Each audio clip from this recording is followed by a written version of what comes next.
మూడో ప్రపంచ యుద్ధం అతి సమీపంలోకి వచ్చిందని, ఏ క్షణానైనా యుద్ధం ప్రారంభం కావచ్చని హెచ్చరిస్తూ గుర్తు తెలియని హ్యాకర్ల బృందం ఓ వీడియోను ఆన్లైన్లో పోస్ట్ చేసింది. గతంలో జరిగిన ఒకటో ప్రపంచ యుద్ధం, రెండో ప్రపంచ యుద్ధం తరహాలో ఈ మూడో ప్రపంచ యుద్ధం కొన్ని సంవత్సరాలుగా కానీ నెలల తరబడి కానీ జరగదని పేర్కొంది. సత్వరం ముగిసే ఈ యుద్ధం గతంలో కంటే హోరాహోరీగా క్రూరంగానూ జరుగుతుందని హ్యాకర్ల బృందం అంచనా వేసింది.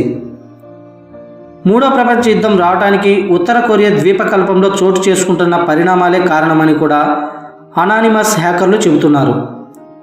చైనా, జపానీస్ ప్రభుత్వాలు పౌర హెచ్చరికలు జారీ చేయడం కూడా ఇందుకు సూచనేనని అంటున్నారు.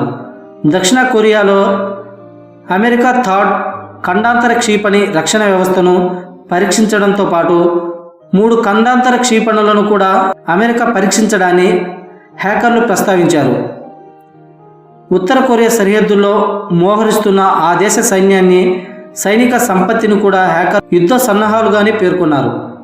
ఈ నేపథ్యంలోనే ఉత్తర కొరియా నుంచి చైనా పౌరులను వెనక్కి రావాల్సిందిగా చైనా ప్రభుత్వం ట్రావెల్ హెచ్చరిక జారీ చేసింది. ఉత్తర కొరియా అణుదాడికి పాల్పడితే ప్రాణాలతో బయటపడేందుకు 10 నిమిషాలకు మించి సమయం దొరకదని చైనా పేర్కొంది.